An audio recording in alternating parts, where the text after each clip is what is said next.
Cerita nyata ini ditulis oleh akun Quora bernama Naomi S. Saat malam jatuh di sebuah rumah tua terpencil, bukan hanya bayangan yang bergerak dalam gelap, tapi juga sesuatu yang tidak bisa dijelaskan oleh logika. Waktu kecil saya tinggal di rumah nenek. Rumah yang kalau boleh jujur, letaknya sudah seperti ujung dunia.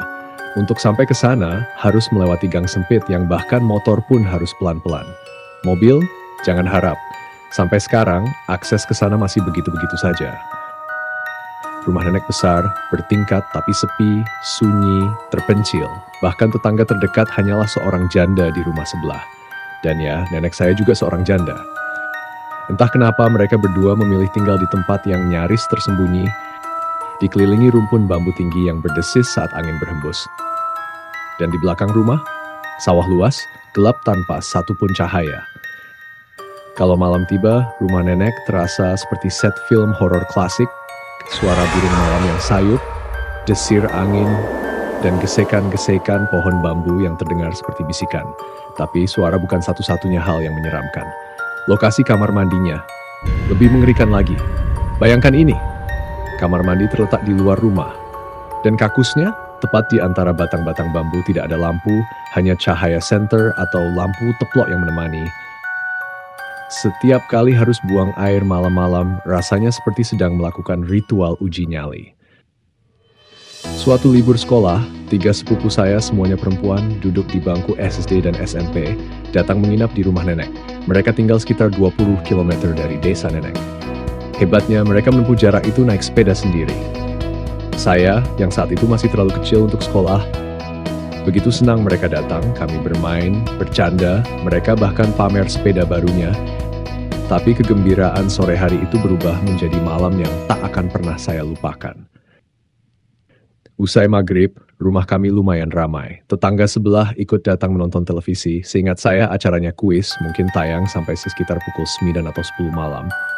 Lalu ibu saya hendak ke kamar mandi dan saya, seperti biasa, ikut dengan senter kecil di tangan. Saya menunggu di luar.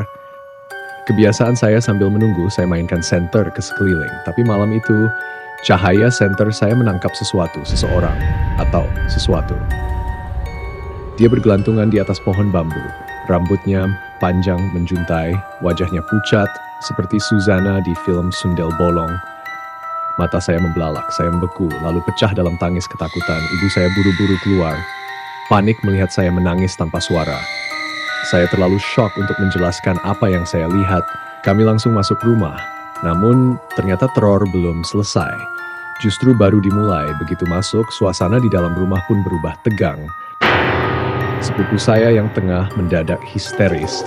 Dia bersikeras ingin pulang.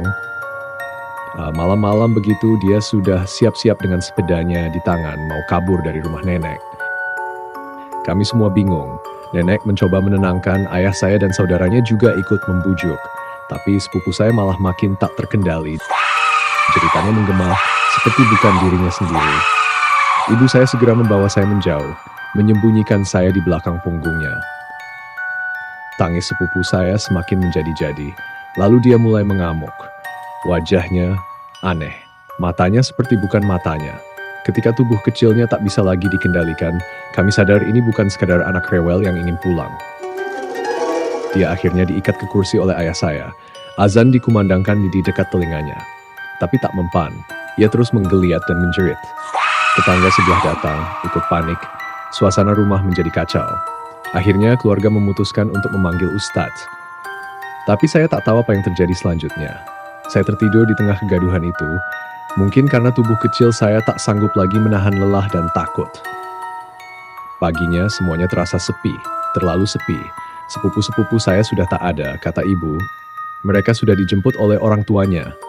Hari itu juga rumah nenek ditaburi garam, dan dekat rumpun bambu dibakar bunga dan kemenyan. Katanya buat penangkal. Apakah penampakan yang saya lihat malam itu berkaitan dengan histeria sepupu saya? Entahlah. Mungkin ya, mungkin tidak.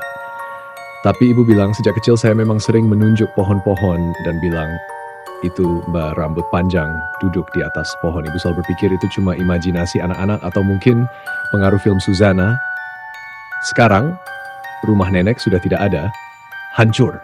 Dijual ayah setelah nenek meninggal saat saya SD, tapi pohon bambu itu masih berdiri dan setiap saya mengingat malam itu, saya tahu ada sesuatu yang pernah tinggal di sana.